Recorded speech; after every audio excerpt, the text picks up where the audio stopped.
Well, thank you, Kylie. We're going to be informal today, so I'll make very brief introductions. Doug Wilson is pastor of Christ Church in Moscow, Idaho, the author of numerous books. He is the founder and Johnny Appleseed of the classical Christian school movement. I know a bunch of you did go to classical Christian schools, and so you probably can thank Doug or complain to him. Christopher Hitchens studied politics, philosophy, and economics at Oxford. 3/4 of our students, Chris, major in PP&E, so I'm sure you will feel their pain.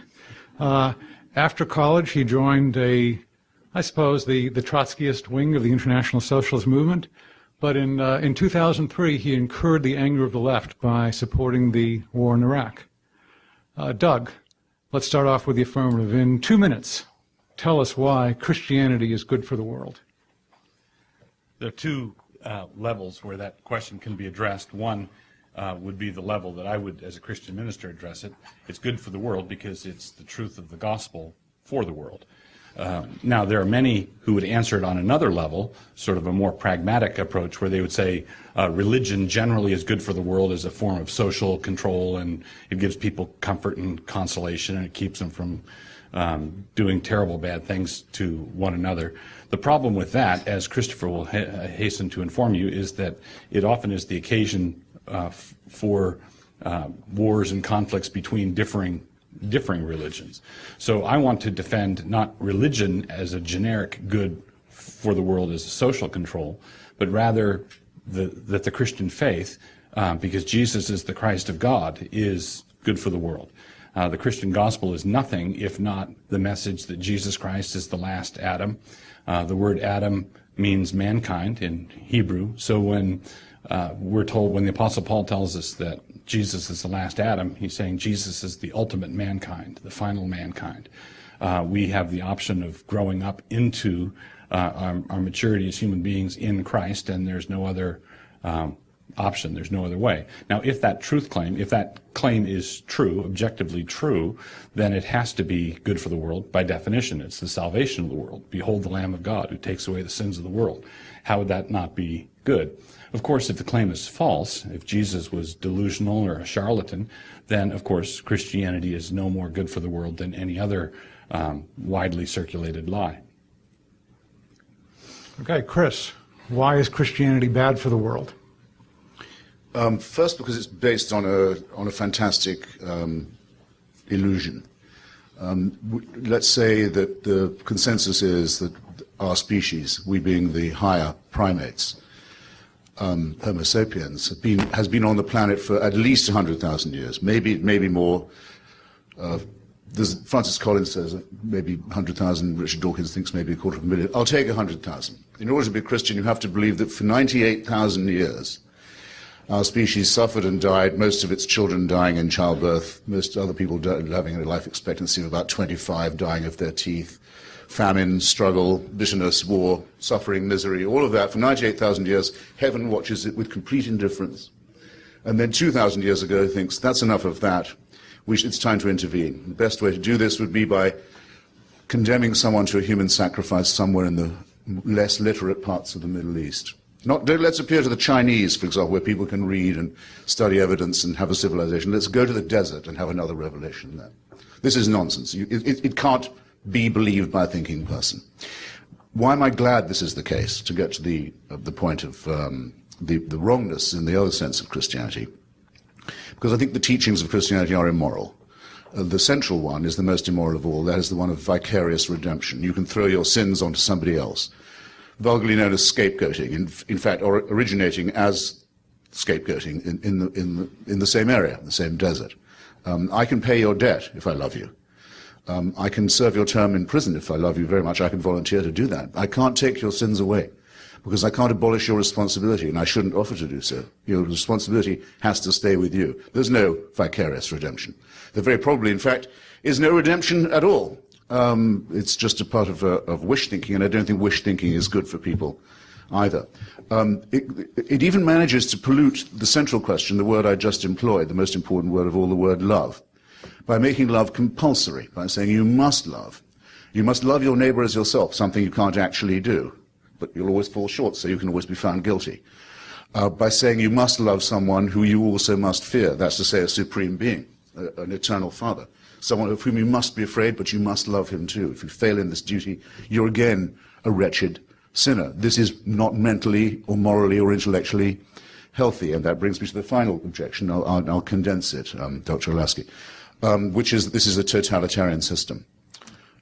If there was a God who could do these things and demand these things of us, and who was eternal and unchanging, we would be living under a dictatorship from which there was no appeal, and one that could never change, and one that knows our thoughts and can convict us of thought crime and condemn us to eternal punishment for actions that we are condemned in advance to be taking.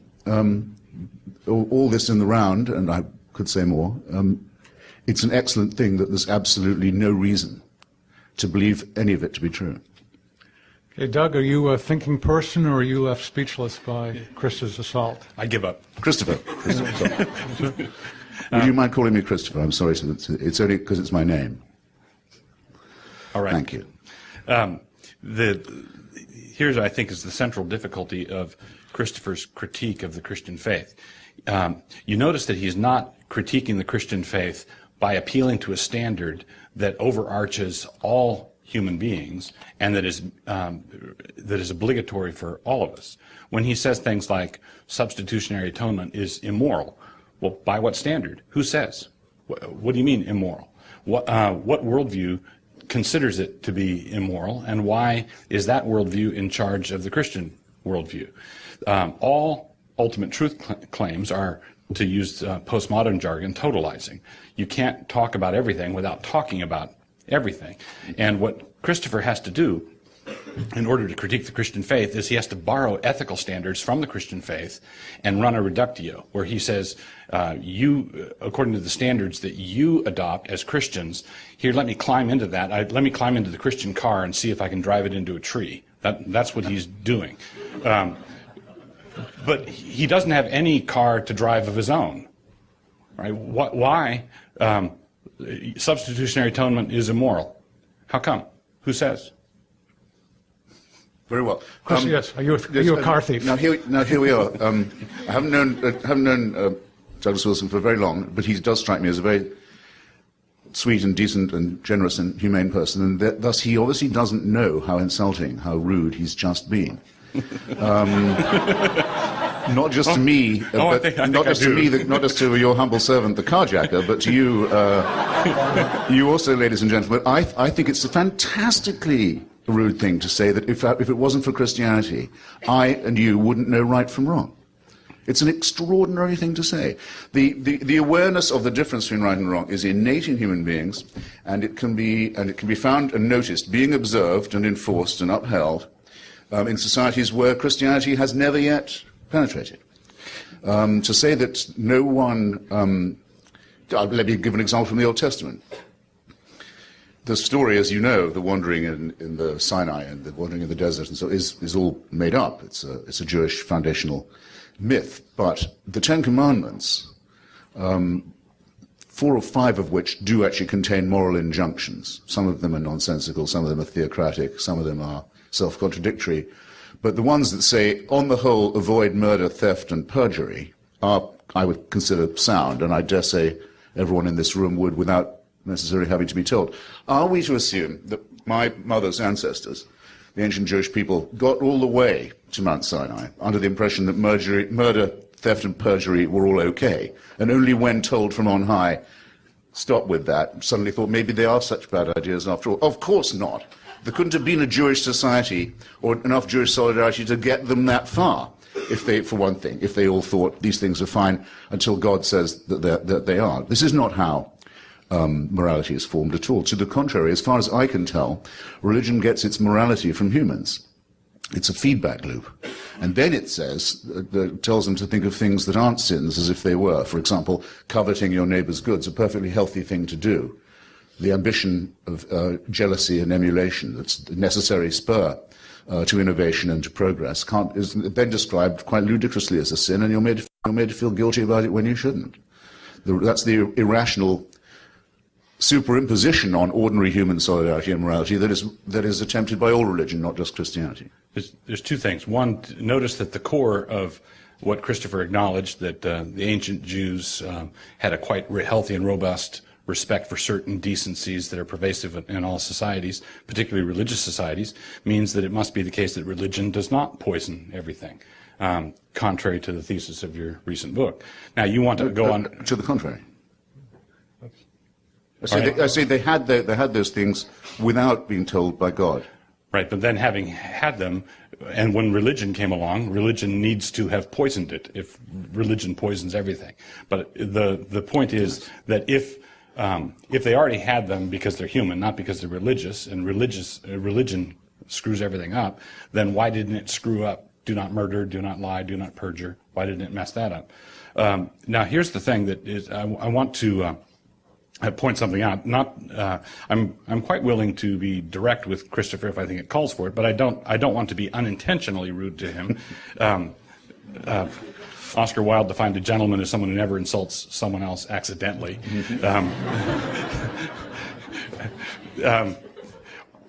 Notice that Christopher said that morality is innate, but notice that that's coming from an evolutionist where everything's up for grabs. In an evolutionary worldview, everything's on the table. All kinds of things are innate. They used to be innate in our makeup back before we were human beings, when we were another kind of critter. There were innate things that disappeared. So why can't our innate morality evolve right along with the rest of us? The other thing is, and this is very important to note, I did not say that Christopher does not know the difference between good and evil, right and wrong. If you read his book, or read his book on God is Not Great, or if you read virtually anything else he writes, it's very, very clear that he has a very acute sense of right and wrong, up and down, righteousness, unrighteous. He would have made a very good Puritan, and he's got. You're welcome. And to wrap it up, there's a difference between knowing the difference between good and evil and being able to give an accounting of it. My challenge is not that he doesn't know right and wrong. He does. But how can you account for it, given an evolutionary time and chance universe? Just to go back to that episode in Sinai, I say that the knowledge that murder, theft, and perjury should be avoided was already present in Jewish and every other known society before the injunctions come from heaven. And these injunctions, these are the religious ones, the ones that only God could tell you. Well, you've got to circumcise your children. You've got to mutilate your children's genitals. You have to avoid eating pigs.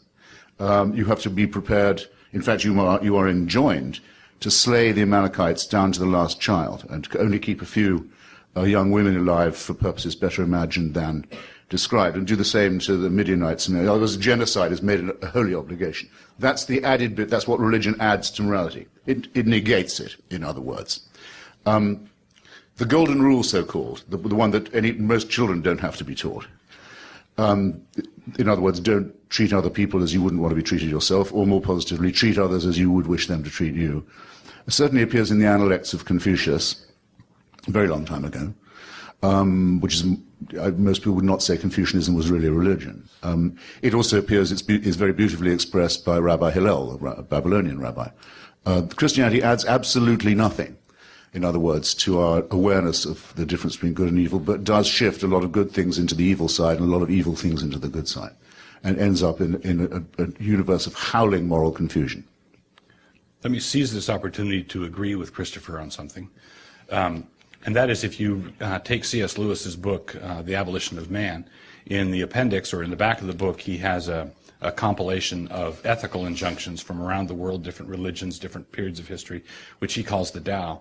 And he's doing this to illustrate, to make Christopher's point, which is that the Christian faith does not bring fundamentally into the world a new consciousness of right and wrong. What comes into the world is gospel, not good advice, but good news. So the problem is not that we didn't know the difference between right and wrong. We did and constantly do. We speak to others in terms of it.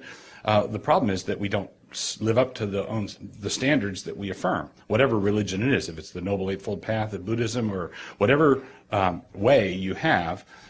Men and women are sinners, and they fail to attain that standard. And what Christ offers and what Christianity offers is forgiveness of sin, which is what Christopher began by saying is an impossibility. Well, let me rush to seize the outstretched paw there. And while we're on the subject of Lewis, one of my least favorite authors, Lewis does make a very, very important observation. I would call it a concession, as a matter of fact, where he says there's one tone of voice he can't stand hearing, and you hear it a lot. It was very much present in the work of a great hero of mine, whose biographer I am, Thomas Jefferson. So Christianity may not be theologically true, but Jesus was a wonderful, morally exemplary human being with extremely lovely preachments that deserve attention whether you believe in the gospel or not. C.S. Lewis quite rightly says that's absolutely ridiculous. That's the one thing you cannot say. Because if this man was not the Son of God, then the things that he was saying were absolutely immoral, some of them wicked or mad. Right. They make no sense, or they make sense only as injunctions to do evil.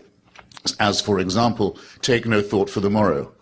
Care not to clothe or eat, and don't worry about your family. Leave your family. Who cares about your children? Don't invest, don't grow, don't sow. There's no point. It's all coming to an end very soon. The kingdom of God is coming, which he thought would be in the lifetime of his disciples. Then it does make sense, of course. Who cares then? But otherwise, it would be an immoral preachment. So I think we've already made quite a lot of progress in that. I think in front of most audiences, this one's probably more qualified on the matter. In front of most audiences, morality is talked about as if it was what was innate and what was common to us, and religion is judged by whether it is moral or not. Whereas, as Doug Wilson points out, that's not true. In several minutes, we'll begin taking questions from the floor, so you can line up in the aisles as things occur to you, thoughts and questions occur to you. Doug? We're back to our disagreement because C.S. Lewis is one of my favorite writers. And I believe he had a talent for going right to the nub of the matter, and at least on this one we agree. Jesus was either the Son of God, the Lord of heaven and earth, or he was a nutcase. Or he was an evil, evil man. Let's not have any nonsense about him being a great moral prophet. He was out of his head. If he didn't have the authority to say the things that he said, then he had no right or business saying them. But works for me. Good. Let's bring it on. Bring it on, yes. So questioners can begin lining up as they choose to do so. But let me ask Christopher a question here. Are there any good things the Christians have done? The Christians have done, I'm sure. Yes, I know people who I regard as nicer than myself, who do what they do, it seems to me, because they're Christian. I like to think they would do it, they'd be that way if there had never been any Christianity, and I think there's every possibility that is so, but I can't deny that they give me the impression, and they say to themselves that this is because of their faith.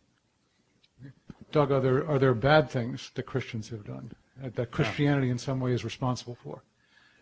I don't believe that there are things that you can say Christianity is responsible for, except in the sense that your math class is responsible for the wrong answers that you got on the test.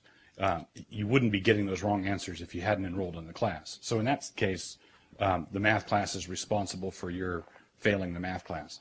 But the math instructor, the math curriculum, the laws of mathematics are not responsible for you getting it wrong.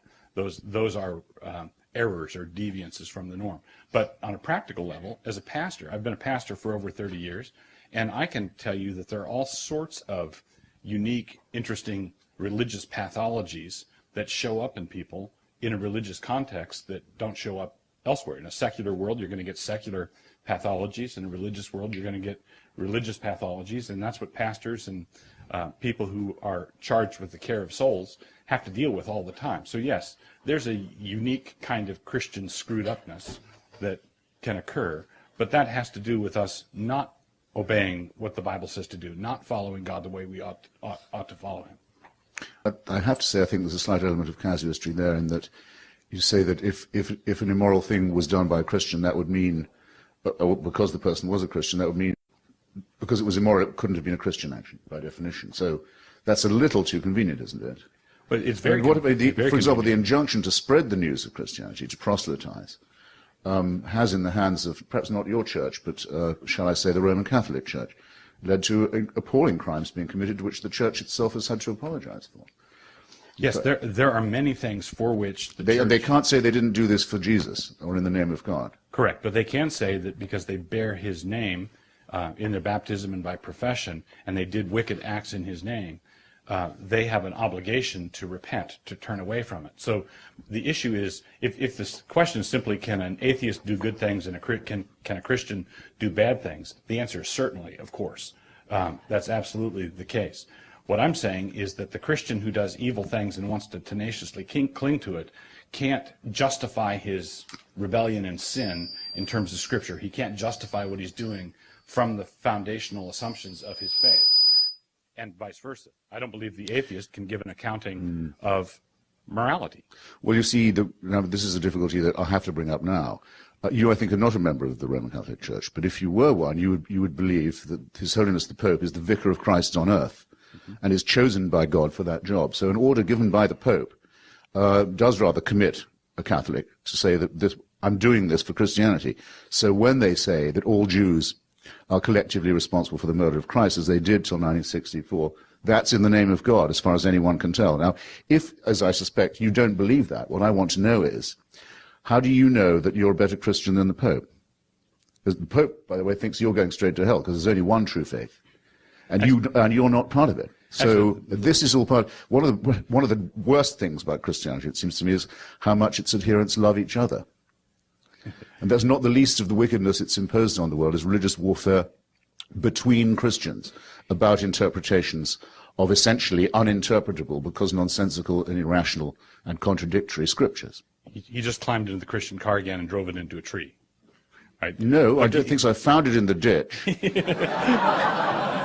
And decided to leave it right there, where it belongs. Okay, let's get out of the ditch by going to a question. Sure. Okay. I guess for Mr. Hitchens, one of the distinctives of the Abrahamic theistic faiths surely is the doctrine of creation ex nihilo, which is probably stated most simply by Aristotle, who's certainly no theist in the sense that a Christian would speak of it, in his argument from the impossibility of an infinite chain of causation, that the chain of material causation that we experience as becoming has to terminate somewhere in an immovable mover, an uncaused causing that is the fount of all being. And so you don't have that option, it seems. So how do you account for being as such? What is your ontology? Well, isn't the danger of what you've just proposed that of an infinite regression, in that if who's going to cause this cause, where does this being come from? Who created this creator? I've never known anyone who can get past the infinite regression objection to that. And in any case, if you were to advance that theory successfully, if you were to say to me, or if you were to get me to say, I can't answer that, I can't disprove it, it could be true, all you would have done was establish the possibility that deism was a reasonable position to hold, which I would say that until Darwin and Einstein it probably was. It was the sort of thing that an intelligent person might have to end up believing, because the orders and rhythms of nature and the cosmos and so don't seem very likely to be accidental. But if you've established deism, you've got all your work still ahead of you to be a theist. You have to show that this God, this person who went to all this trouble with physics, cares who you sleep with, or how, or whether you should eat a pig or not, or what a day you should observe as holy. Now, I don't see how you get from your uncaused cause to that, to the idea that we are divinely created, supervised by someone who cares for us. That's something for which there can never be any evidence. You either have to believe that or not. And as I'm sure Pastor Wilson will confirm, you have to have faith in order to believe it. Yes. To begin with. So. And it's not that you can never have... And some of us, I'm afraid, there's no help for this. As Pascal described us, we are so made, we are so constituted that we cannot believe it. Yes. We can't. A lot of humans are created that way. Some can't. Presumably, we're also in the image of God. Some can't and some won't. When you say that there's this infinite regress going back, either you have an endless chain of material causality, which has struck many thinking theologians and philosophers as absurd, as something untenable, because you've got each element in the contingent chain is dependent on a previous contingent thing. And so it seems reasonable, and it seemed reasonable to many, to postulate a necessary being that is not part of that chain. And I don't think that that's a compelling argument for God's existence, but having accepted God's existence on other grounds, it's not that I believe that the cosmological argument proves God's existence, but I do believe that God's existence proves the cosmological argument. I think it's true. Oh. Let's go to another question. This question is for Mr. Wilson. Mr. Hitchens pointed out a interesting surface flaw of Christianity, and that is that we believe that even with the most conservative estimates, there's at least 4,000 years of human history before Christ.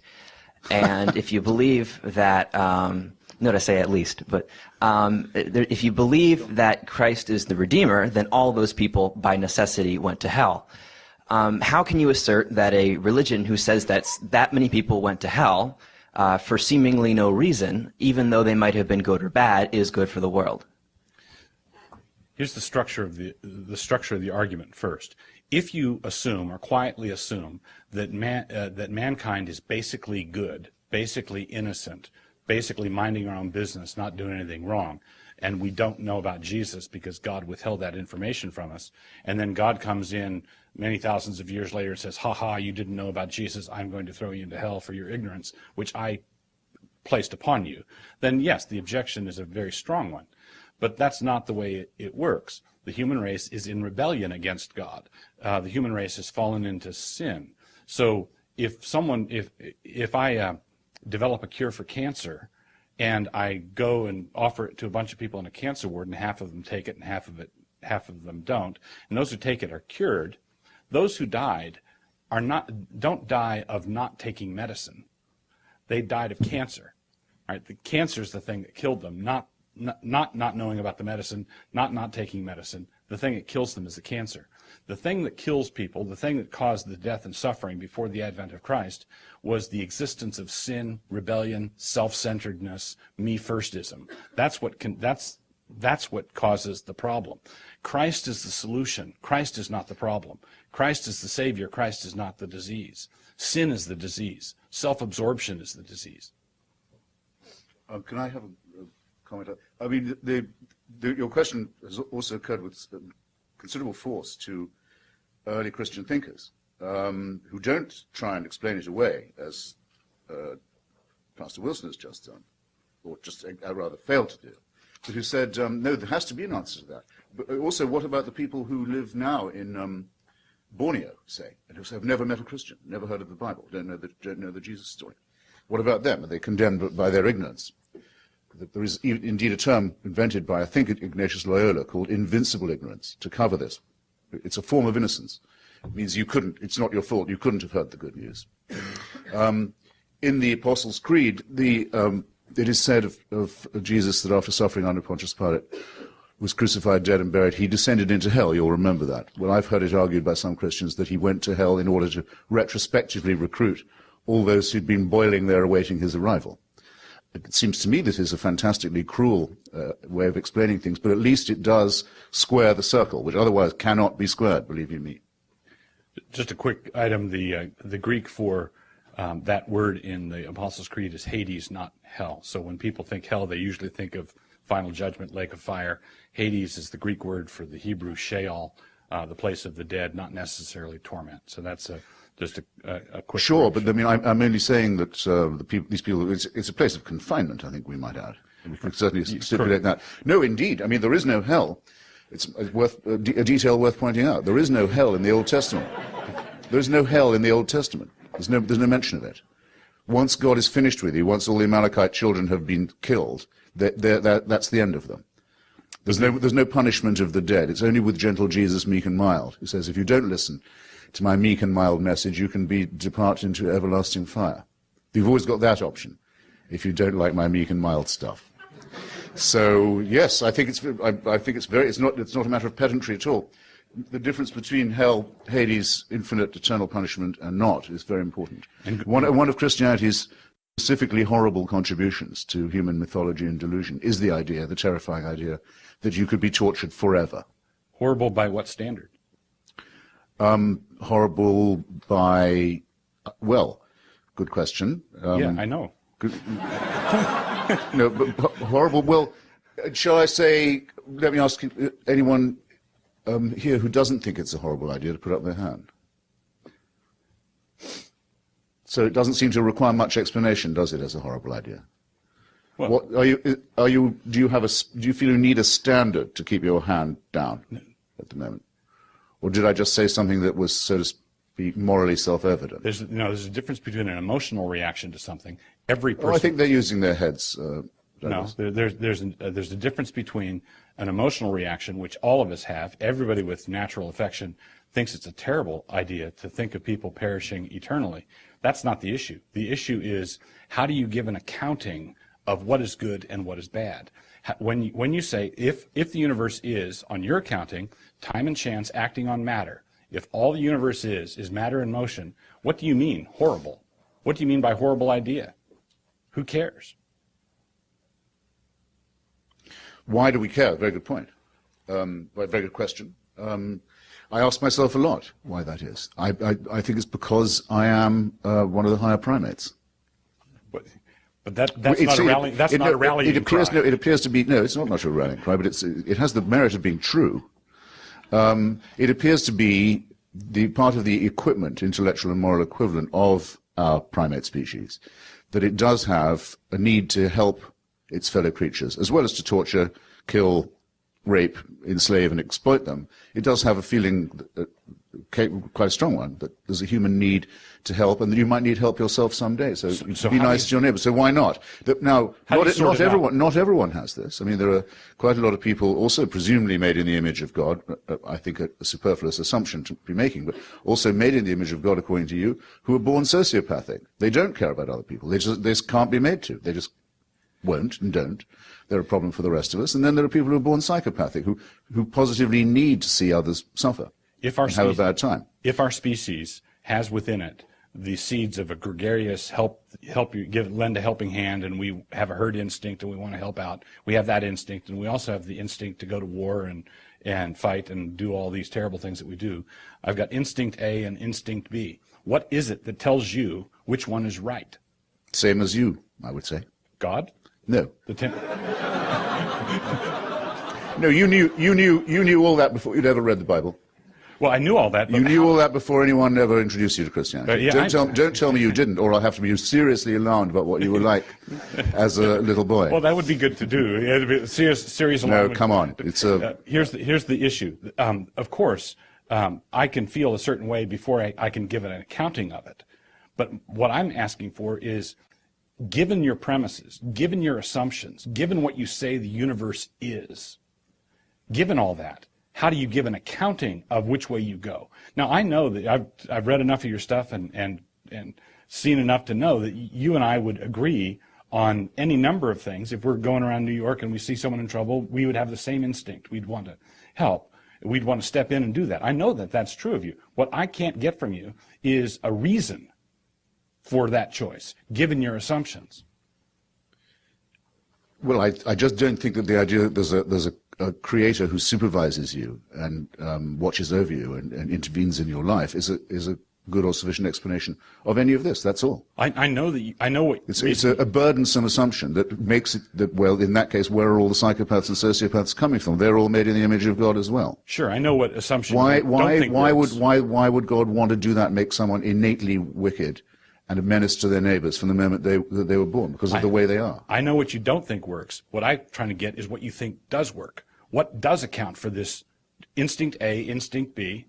Well, it's observable in other species, as you know. I mean, we're not the only primates who have families and solidarity and look out for each other and so on. There are other species as well. And other species go to war. Other species, the mothers eat their young. Other species, how do I sort this out? Well, random mutation and natural selection produce quite a lot of discrepant results, but there are no results that cannot be explained by random selection combined with random mutation combined with natural selection. Whereas if you add a supernatural dimension, you explain everything and nothing. And something that explains everything doesn't explain very much. That's the notorious disadvantage of it. I like to give blood, for example. I positively enjoy doing it. When Dr. Lasker and I both used to be Marxists, and one of the great things about the socialist instinct, I used to think, was that people have a human need to help. There's a great book about blood donation called The Gift Relationship. The British National Health Service is not allowed to pay for blood. You can't buy it or sell it, but it never runs out of it. There are always enough people to come and give. I positively enjoy it, and also have a very rare blood group, AB negative. I might need a blood donation myself one day, so it's in my interests that the blood donor habit is kept up, and I don't lose a pint when I give one. I get it back in about an hour after a nice strong cup of tea. So I've given someone a pint of blood, and I haven't lost one. It gives me pleasure. Do I have to explain why that's so? No. If I said, it gives me pleasure because it puts me in well with my Lord and Supreme Celestial Dictator, I think you might think less of me, perhaps, than you, I was about to say, than you already do, than you would if I just left it where I just left it. Now do you see? The problem is, Christopher gets pleasure from giving blood. Other people in the world get pleasure from taking it. My wife and I, when we give blood, do it in seats right next to each other, and we have a race, so we get great pleasure out of that.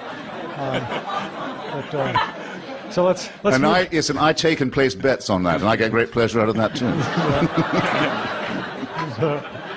Next question.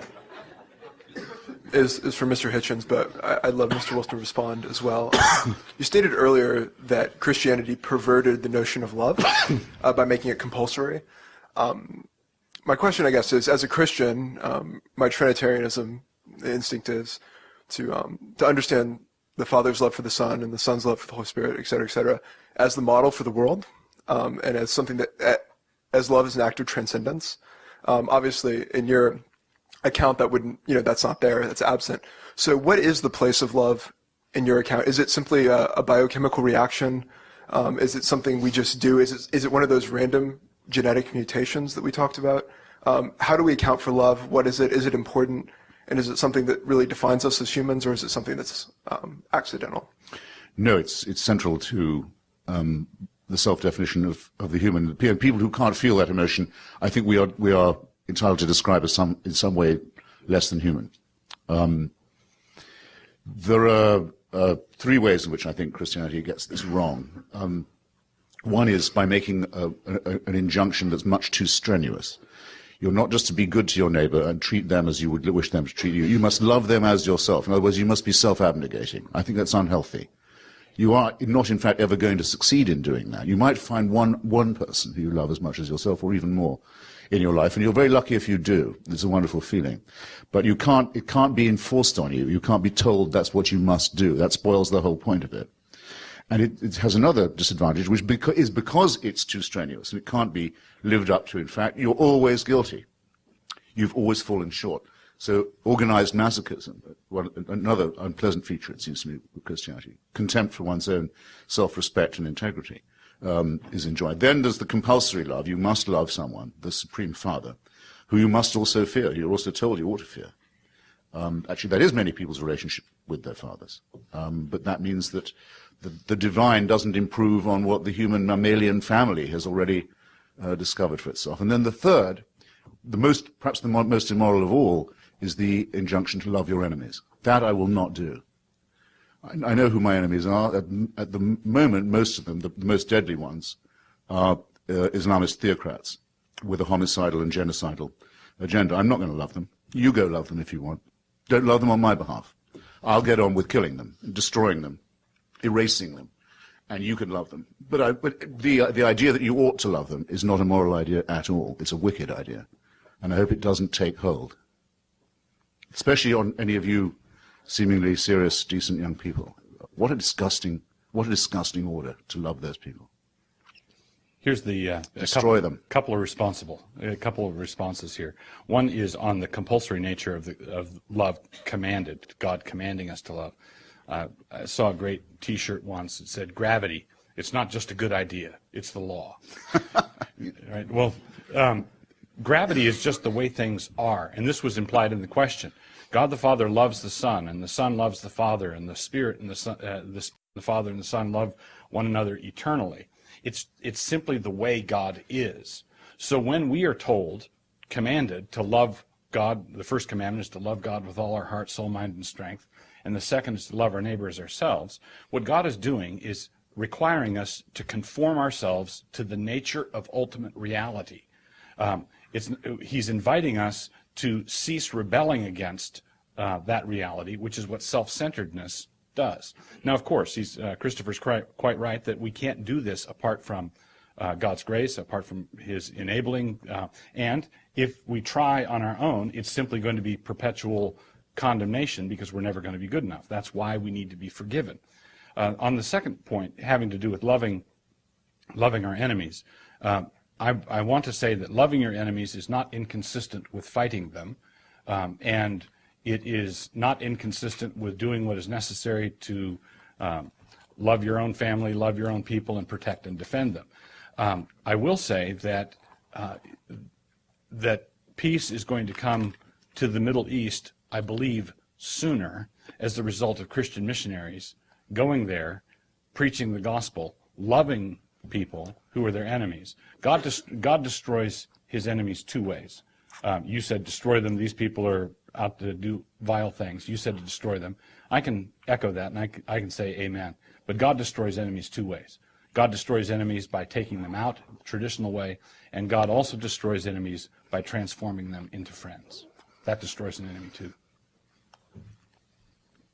The Irish foreign minister was making a speech to the United Nations during the debate on the Arab-Israeli war in 1967 and urged them to settle their dispute in a Christian fashion. I'll never forget it. Now, that's an observation. I have a question for you. I've only known you today, and I've heard you now maybe 7 or 8 times, just in the last 10 minutes, say what God wants us to do about quite a lot of things, quite important ones. Here's my question for you. How do you know that God wants us to do that? See, I wouldn't be able to begin a sentence by saying, I know what God wants. I wouldn't. And for you, it seems to be second nature. I insist on knowing. How do you make a claim that I couldn't make? How do you know something that, as far as I know, nobody could know? The mind of God. I need an answer to this question. You shall have it shortly. Very good. Here's the thing. You don't know what God wants us to do, but you do apparently know what the blind evolutionary process wants us to do. No, I don't. Well, you want us to love this. You want higher primates to love one another and not do awful things and live up to our. I'm not ordering them to do so. So it's not bad if they don't. I didn't say that. Okay, so you are saying it By is what bad. standard, by the way? Well, that was a good question that I didn't get an answer for earlier. No, I think Now, the that's reason- why it's a good question, because to me the answer isn't as obvious as it is to you. Now let me answer the question you posed to me. Yes, I why not? believe as a Christian minister, I get up week after week on the Lord's Day to preach, and I'll read from Scripture, and I'll say before I read, these are the words of God, and give ear to God's word. I'll read the text and then exposit the text. So I have no business or authority going, as the Apostle Paul says in Corinthians, we're to learn how not to go beyond what is written. So God is there, as Francis Schaeffer put in his book title, he is there and he is not silent. So the Christian faith believes in a God who reveals himself. God reveals himself in creation, he reveals himself in the incarnation of the Word of God, Jesus, and he reveals himself in his inscripturated word. So I need to stick close to what God has revealed to us in Scripture, and that's how so if I say God wants us to do thus and such, and you say, how do you know that? What I would do is I'd give you a chapter and verse. I'd say, well, here's where he told us to do that. It must be very handy. You can just assume what you have to prove. It is very handy. No. And you're assuming what you need to prove on ultimate questions is inescapable. So if you say you depend on reason as your ultimate court of appeal, and I can say, oh, give me a reason for that. Well, you're assuming, when you give me a reason for that, you're assuming what you need to prove. If I asked for a reason for your trust and reason, you wouldn't say, oh, thank you, I will have a jelly donut. You're going to appeal to reason. And that's just like me opening my Bible and pointing to a scriptural text. We're finite beings. So every finite being has to have an axiomatic starting point. You have one, I have one. Right. As an unbeliever, your axiomatic starting point is one of unbelief. Mine is one of faith. But if the scripture was the Qur'an, does is, everything you say still hold? No. Why not? How do you know that they've got the wrong God? That's a great question, and it's what Greg Bahnsen referred to as the impossibility of the contrary. It's basically there are about 5 worldviews available. Most variants are denominational differences between, within those worldviews. You've got Trinitarianism and Unitarianism and pantheism and naturalism and dualism. And then everything that you can shake out will fit under one of those categories. So if someone said, I belong to a Unitarian faith like Islam, and there's one God and Muhammad is his prophet, does this work? Well, among those 5 worldviews, what you have is a demolition derby, a last man standing approach, where, okay, if each one of these faiths says A, B, C, that's their fundamental assertion, then you reason downstream, given those premises, reason downstream from those. If one column says, I assert B, and then you get to a logical consequence of that, which is not B, C, not C, D, not D, and the only one that doesn't do that is the Christian faith, which is, I'm convinced, is the case, then that's the last man standing. That's the demolition derby, or as Dr. Greg Bahnsen said, the impossibility of the contrary. If you can't just say, I have my presuppositions, and I can do as a Muslim what you did as a Christian, or I can do as a naturalist what you did as a Christian, you can't really do that. If you were born in Saudi Arabia, then, would you be better off being an atheist than a Muslim, in your view? Say that again. If a soul, a person, is born in Saudi Arabia, would that person, in your judgment, be wiser to be an atheist than to become a Muslim?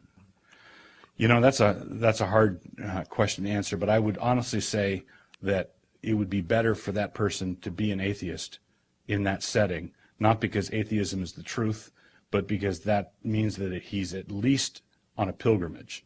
He's at least stepped away from that which is the dominant, controlling form of thought, which is erroneous.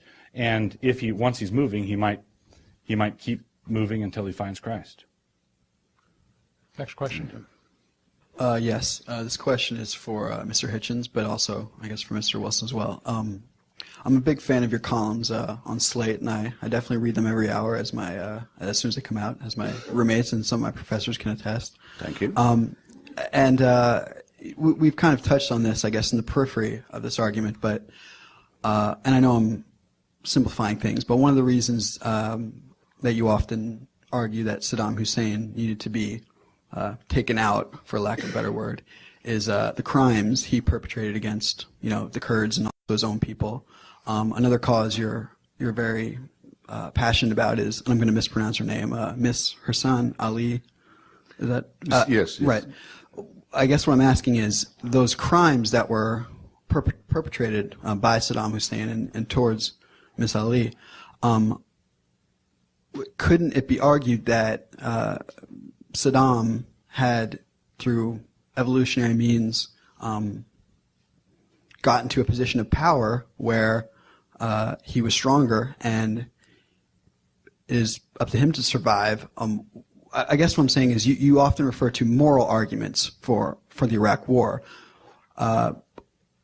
Couldn't it be argued that if survival of the fittest holds true, that there really wasn't a moral argument for the Iraq War? We could maybe take him out because we're a stronger entity, U.S., but I guess this is basically, I guess, what we've been talking about the last 20 minutes or so. But if you could. Well, if I've understood you correctly, what you're really asking me is, would I think it made sense to describe the Saddam Hussein regime as evil? Well, I wrote a long essay, and it's in a little book of mine called The Long Short War, a postponed liberation of Iraq, about that very question. How would one derive such a term as evil? I personally believe I've witnessed the operations of radical evil in the world, in fact, in northern Iraq. It's something to do with the smell that's given off by genocide, but also by torture. In other words, by being crueler than you need to be to stay in power, by being cruel for its own sake. The sort of surplus value of dictatorship and torture and genocide. The exorbitant bit. The evil part. The part that isn't necessary for the job to be done. It's purely a celebration of horror for its own sake.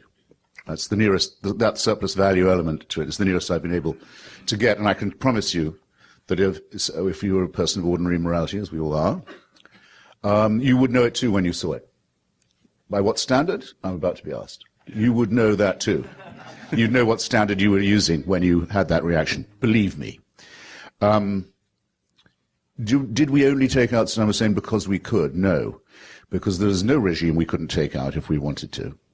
And there are many regimes we wish we could. In Burma, for example, or Zimbabwe, a Buddhist dictatorship in Burma, Catholic dictatorship in Zimbabwe, never mind, just teasing. But we don't, because there are actually certain norms of secular international law that have to be breached. At least one of four have to be breached before a state can be said to have sacrificed its sovereignty and laid itself open to intervention. We're not going to get deep into the questions of the Iraq War today, but certainly the question of evil is relevant. One of the things that I would say quickly in response to it is this. I agree with Christopher that we would react in similar ways, if not identical ways, to many things that manifest themselves around the globe. When I've read Christopher, I really appreciated, for example, his review of Pat Buchanan's book in Newsweek some months ago. And what I appreciated was he wasn't just blowing smoke in the general direction of these international situations. He knew something about them. And when he assesses this being done by this group to that group has the stench of death about it, it's evil and it's wrong. I'm not arguing that. We agree. The stench of genocide, the stench of torture, those sorts of things, that's a bad business. Here's the problem. Suppose Christopher, in one of his journalistic jaunts, goes to interview a dictator on his deathbed. All right? The dictator has got a vast trail of injustice behind him, and if Christopher is right, no justice in front of him. All right? He's lived to be 85 years old, he's going to die, and he's going to go into oblivion just like every other bit of protoplasm, right? Identical. And this dictator, who did all these things that Christopher rightly disapproves of, chuckles to himself and says, you know, I like Frank Sinatra, I did it my way, and got away with it too. You know, I kept myself in power, the U.S. never came and took me out, I lived to a ripe old age, I got away with it. And laughs quietly to himself. Now, what can Christopher say to him that would refute him, that would answer him? Now, he did get away with it. There's vast injustice behind him and no justice in front of him. And how do you maintain your own sense of personal indignation at these evils when you believe that that's the way the universe is? Christopher thinks that the universe doesn't care about this stuff.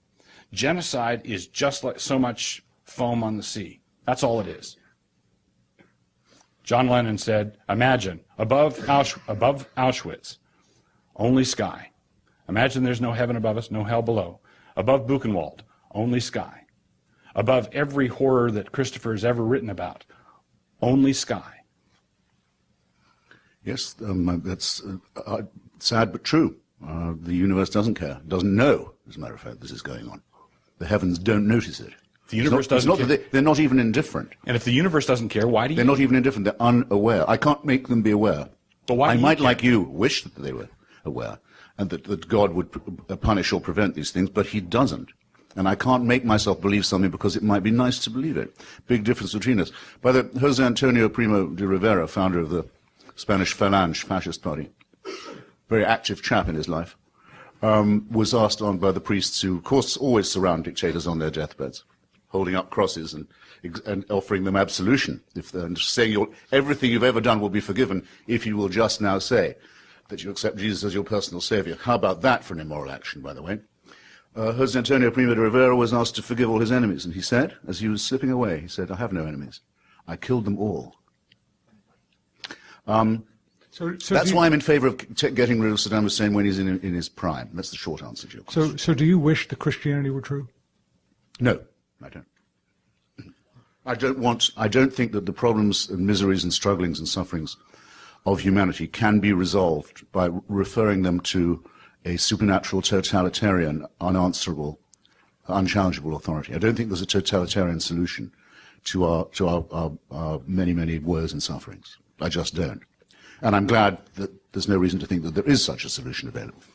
And I cannot see. And I do not think that the stars move in their courses and can be moved to pity by the sufferings of my fellow creatures. They don't know we're here. Evolution doesn't know we're here. And I cannot. And it won't notice when we've gone.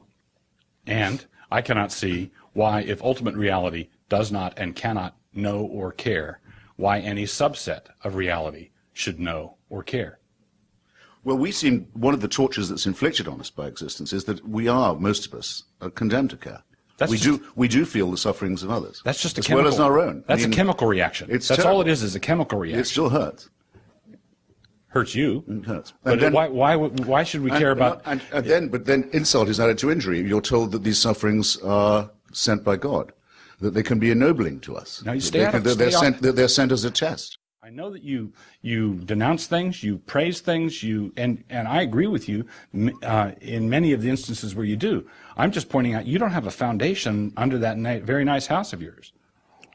You really do talk as if I advocate for evolution. I say I wish evolution was true. That it's not an opinion of mine or a conclusion of mine. It's a desire or a piece of propaganda on my part. Convinced as I am that all the evidence suggests that the cosmos began with a Big Bang, the universe is expanding very fast, and the rate of expansion is increasing, and that the galaxy Andromeda is headed on a direct collision course with our own, so that we know we can watch it in the sky, we can watch it through a telescope, that the something we have now will very soon be nothing. I know that to be true. You say, well, then, where does your morality come from? I say, wait a minute, first of all, is this true or is it not? What about the evidence?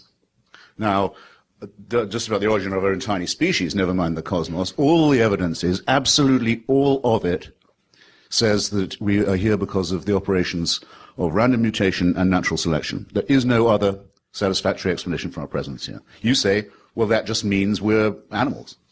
Well, what if it's true? What if it's true? What if all the evidence is in its favor? Then it's not my opinion. It's not my propaganda.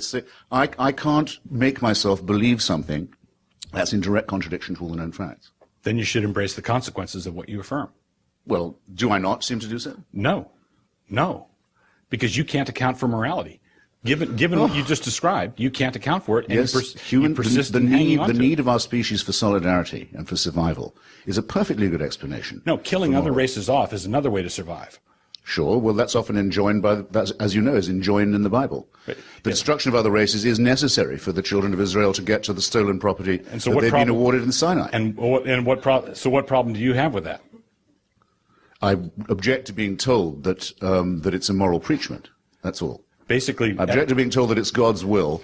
I can see why one tribe of Bronze Age bandits might want to kill and take the property and the young ladies of another tribe. I can see that. But to invent a story that says God gave them permission to do it, I think is wicked. And stupid, too, actually. And aesthetically somehow not pleasing.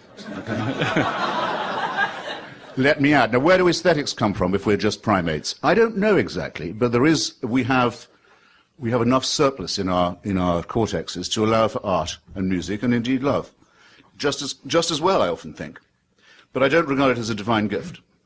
And there's absolutely no evidence that it is. Well, this back and forth has been very instructive. We have a lot of people wanting to ask questions. So questions now, and then we'll just have one answer, and then move on to the next question. But this has been very good. Emily?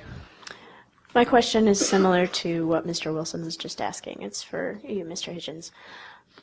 Assuming, as you've said, that evolution has created everything that is, and that random mutation and natural selection produce mixed results, competing instincts towards generosity and love as well as toward genocide and war and nation.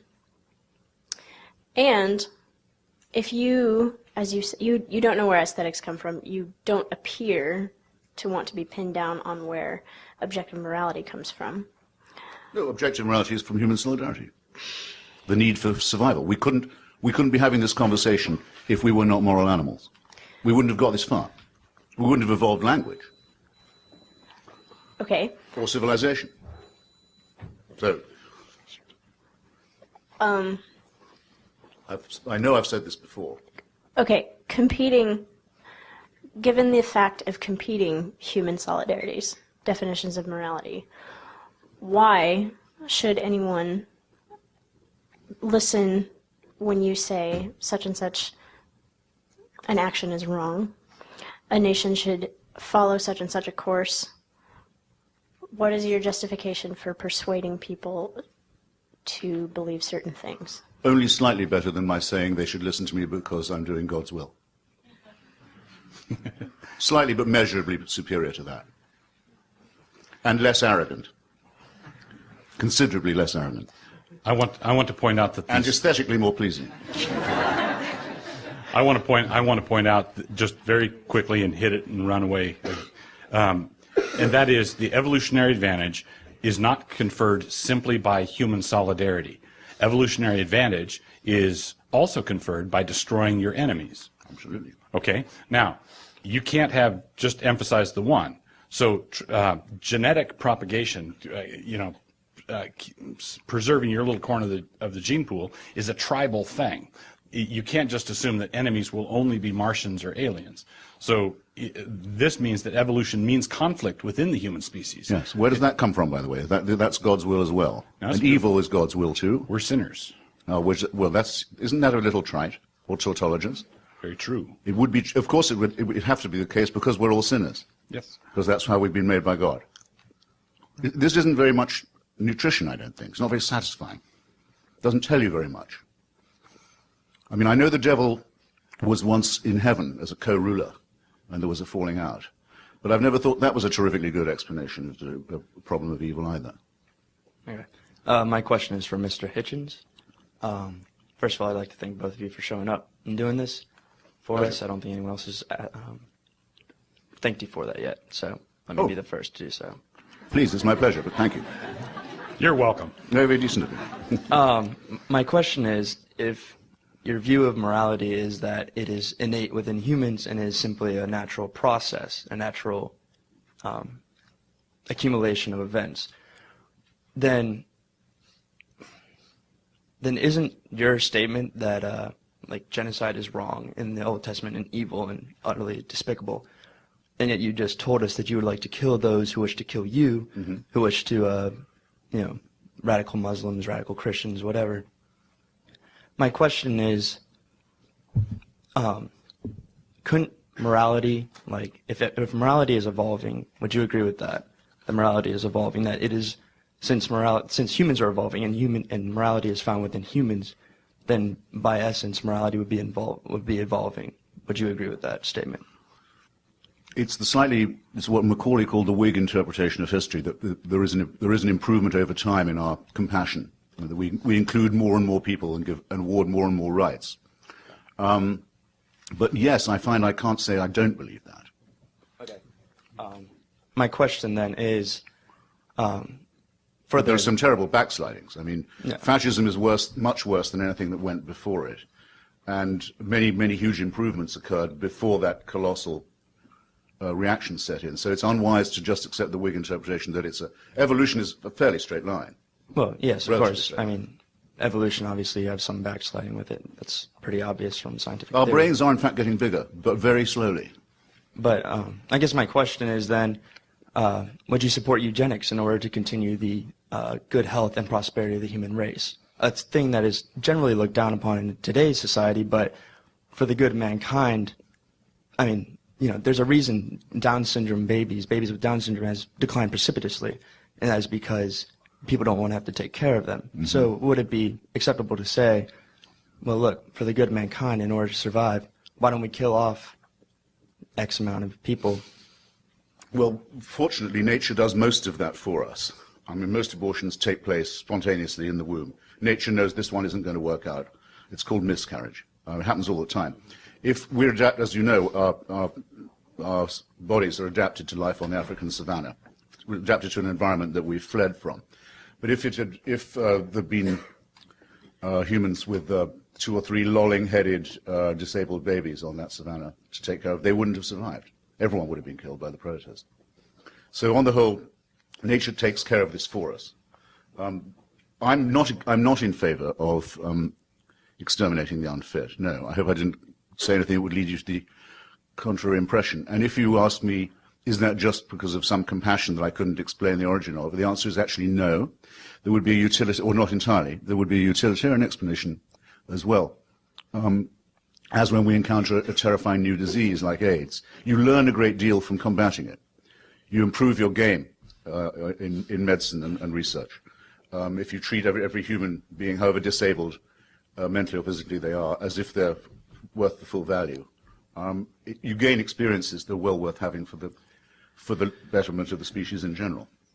If I could just tack one thing on, just general observation. An atheistic process of evolution means that terms like backsliding is incoherent. Progress is incoherent. There's no such thing as progress. There's no such thing as backsliding. All you have is change. If there is no judgment, is no God, is no standard, is no righteousness, then my perennial question is, by what standard? Only on the fantastic assumption that you can't have morality without religion. A case you haven't even advanced one argument for yet. Morality is subject to evolution just like everything else is. We're going to evolve to the next question. Well, that's certainly true. Religion is subject to evolution as well. Most religions no longer believe half of what they used to preach. I would actually say that was progress. All right, my question is for both gentlemen, and this is because I'm noting an area of ambiguity. So Mr. Wilson first. My question is, what is sin, and how are sin and God, how are they related in a metaphysical sense? And Mr. Hitchens, I'd love to hear you comment on it as well. Mm-hmm. The Apostle John tells us that sin is lawlessness. The Westminster Catechism says that sin is any lack of conformity to the law of God. The law of God, in its turn, is simply an inscripturated summary of God's character, what God is like. So ultimately, I would say that sin is being unlike God in certain love, holiness, those sorts of things. So sin is lawlessness or not being like God or Christ. Because I don't avoid all terms of that value judgment, doesn't mean that I embrace all of them either. I think sin is one you can probably do without. Wrongdoing I can understand. Evil, I've told you, I think is important because it's the surplus value, the cruelty and horror for its own sake. Self-endangering, self-destructive, suicidal as well as horrible. In other words, crime, of course, can be understood. And to call something a crime is a pretty severe condemnation. The word sin, as you've just heard, is completely incoherent because it's failing to do God's will, which means you must know what God's will is, which by definition no primate can. And I'm afraid Douglas has yet again failed to inform us of how he knows something that we don't. By what right, quo warranto, by what right he says he knows what God's mind is. I'm going to have to repeat this question. And I can tell you that at the end of this session, the question will still be an open one. I would also like to thank both of you gentlemen for coming. This has been wonderful. It's a pleasure. My question is for you, Mr. Hitchens. I was wondering, it's on a much less scholarly level, I guess, but in your personal life and the people that you've come across, and I'm sure you've debated some interesting people, and just, you know, in passing, we meet different people and get to understand different life experiences. What would your opinion be on someone who, or on a lot of people maybe, who have grown up and maybe not believed in any God or have been devout, you know, non-believers, if that makes sense, or believers in a different religion, and have come across the Bible or have in some fashion that is not necessarily being proselytized, as you talked about, or not necessarily growing up in a Christian home, they have decided to convert to Christianity, and in doing so have put themselves in a position where maybe their potential wealth gain or potential influence in society would be diminished, but they feel that the returns for that are greater on a higher level. I guess, how would you feel about that? And what would you do if a supernatural experience occurred to you? If you had said, you know what, God, if you would show up right now and do this, and he did it, I mean, how would you react to that? Would you commit yourself to an asylum, or would you just ask more questions? Okay. To the hypothetical person or persons you mentioned, my answer would be, I wish them all the best of luck. And if it works for them, I'm very happy for them. I just don't want them trying to teach that Bible in the school attended by my daughter, or to try and legislate from that book in the common law of the United States, or to try and have a supernatural intervention taught in science class. I won't have any of that. Aside from that, we can coexist. I make that demand of all religions, by the way.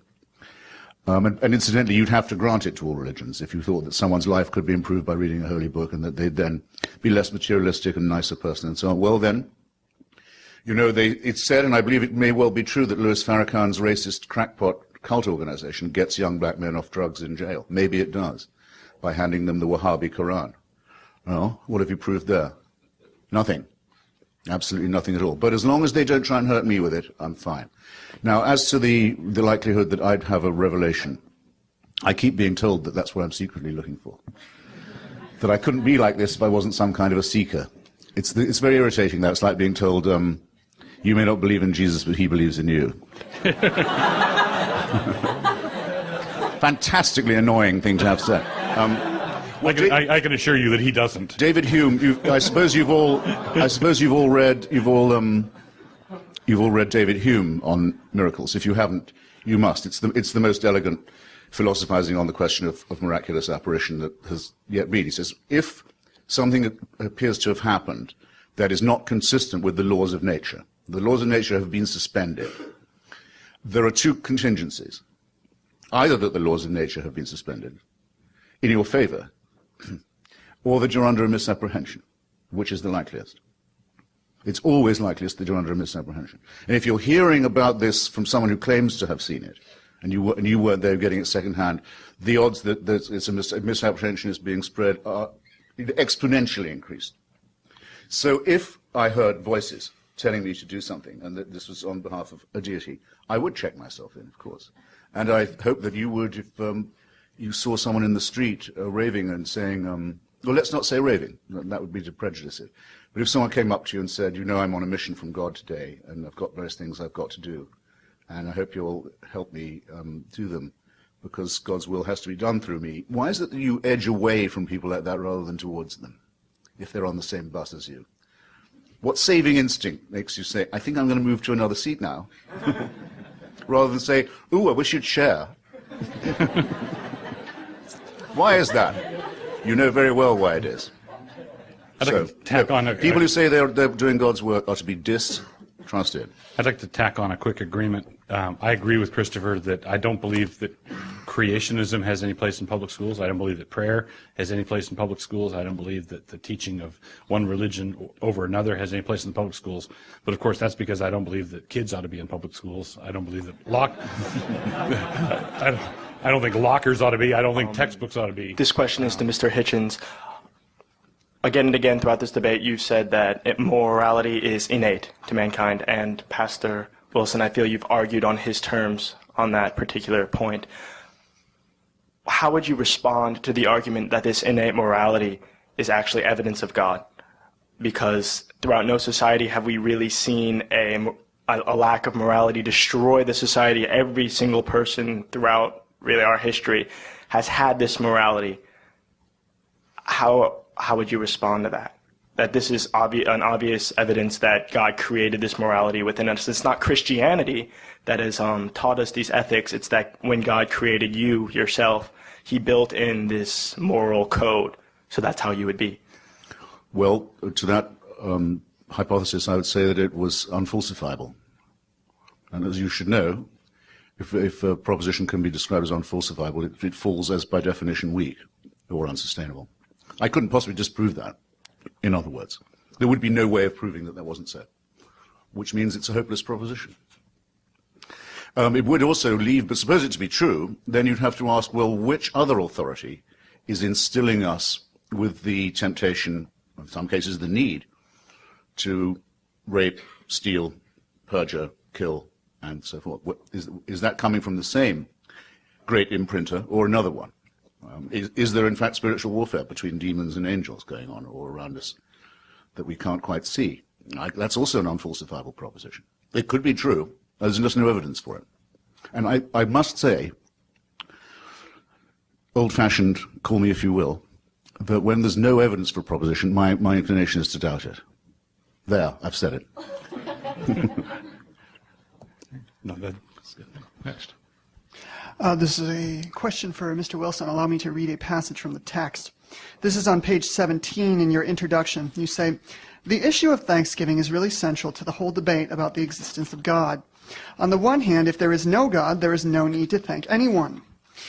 We are here as a result of a long chain of impersonal processes grinding their way down to a brief moment in time. If there is a God, then every breath, every moment, every sight and sound is sheer unadulterated gift. And as our mothers taught us, when someone gives you presents like this, the only appropriate response is to thank them. I am not thankful, and I think that you want to be thankful, and so you're inventing God as wish fulfillment." I'm taking here Mr. Hitchens' argument. Please respond to how your feeling thankful necessitates God. I think that you can very easily say that you're inventing a God because you want to feel thankful. Yes.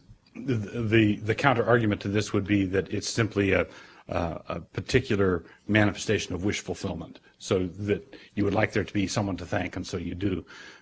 The difficulty with that is when you look at the vast array of cool stuff that exists around us, there seems to me to be, as one scientist put it, it looks as though the universe is a put-up job. Everywhere you go, there's something really fantastic going on. And it's not as though there's just one or two things where if I find an object, a brightly colored rock in the forest, and if I'm an unbeliever and I'm walking along and I find a rock, and I don't know if I should thank it, I don't know if I should thank anyone for that one rock. But suppose it's 17 trillion beautiful things, glorious things. It begins to look like a divine conspiracy, and at a certain point, a refusal to give thanks looks like willful stubbornness. So I want to argue that in Romans 1, Paul says the fundamental problem that men have is they refuse to honor God as God and refuse to give him thanks. So I believe that thanksgiving is at the heart of our difficulty in seeing. Okay, let's move. Another Well, question. can I just say something on this? Go ahead. Because it goes very strongly to my point about the totalitarian character of religion. What sort of person wants his subjects, who he created, he made, to reward him by incessantly, and remember it says everlastingly, evermore praising God and saying, holy, holy, holy, and always thanking and never stopping? It seems a rather capricious and tyrannical demand, doesn't it, to you? Doesn't it to me? I used to wonder when I was a kid, they say, well, I could work out what hell might be like very easily, everyone can. Convincing accounts of heaven are harder to come by unless you look in the Qur'an. But the Christian ones seem to offer a life of everlasting praise. And I remember thinking, what would that be like? I mean, after the first week of saying thank you at the top of my voice, wouldn't the thing start to seem a little subject to diminishing returns? Possibly even for the person listening to them as well. We'd never want to hear anything else from me but that. That's all that's demanded of me. I've been to North Korea. I've seen a state where that's what people have to do. They have to worship and thank all day, all the time. Everything they get is from the infinite love and generosity of the dear leader and the great leader, who, by the way, are a father and son reincarnation, which make North Korea just one short of a trinity, in case that detail interests you at all. There is one reason I have in my own life to wish sometimes to say thank God, and in a sense to wish I could mean it. And the word for it is apotropaic. Apotropaic is the gesture you make to avoid hubris, in other words, so that if your book is a bestseller, you don't just say, hey, I must be a better writer than I thought. You want to be able to say, it's nice to think that not everything is done by hand. And so the idea of thanking is a good way of indulging the apotropaic, but don't go taking it too literally or condemning yourself to a life of groveling, an infinity of groveling, because that would be caving into the sadomasochistic totalitarian core of religious faith. North Korea is an atheistic state, by the way. No, it isn't. It's the most religious state on the planet. Next Yeah. question. That's what I said. Mr. Hitchens, I don't mean to be rude, but you seem to have this I wide-eyed... have a very thick skin. All right, excellent.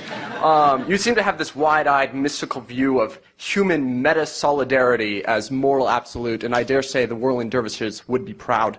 But why should this human meta-solidarity as moral absolute, why shouldn't I believe that there are A, competing solidarities?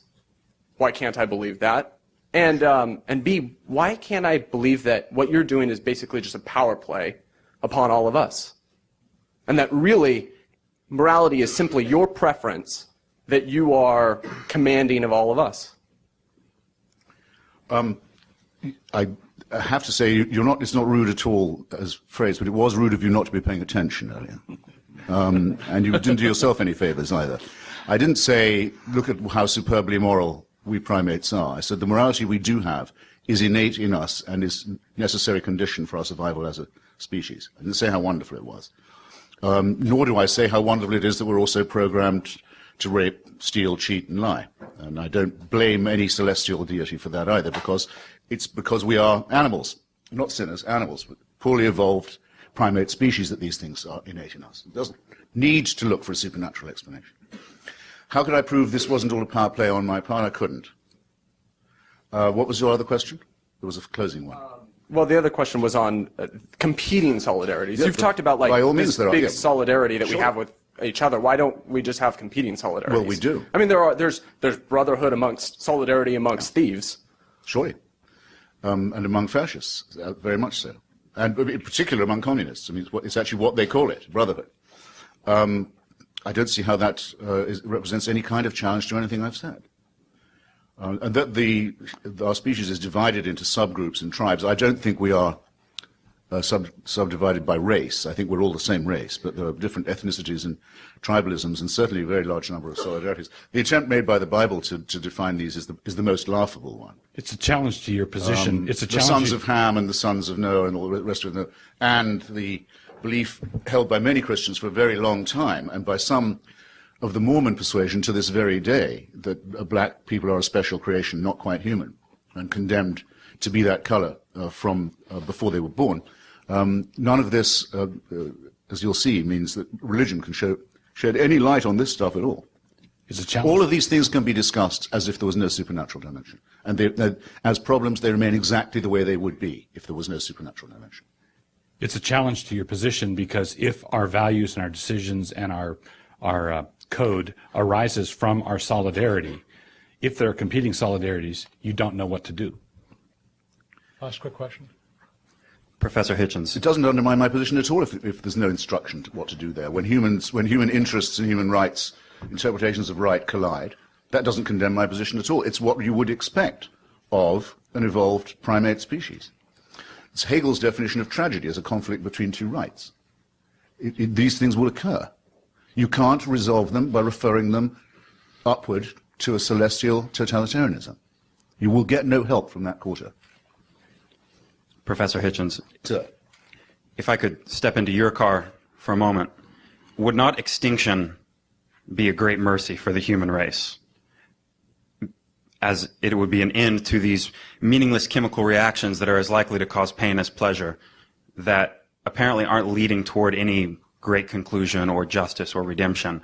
Why should I not undertake a campaign to exterminate the human race and call myself a liberator of the human race from the pain and suffering that has marked its progress through history? Well, you're addressing your question to the wrong person. It's not I who looks forward to the end of the world and to the apocalypse and to the last days. It's not I who says that my belief can't wait for this to happen, that that'll be the happy day when the trumpet shall sound and we shall be changed. I don't look forward to that at all. But why not? Ask someone who believes any of this.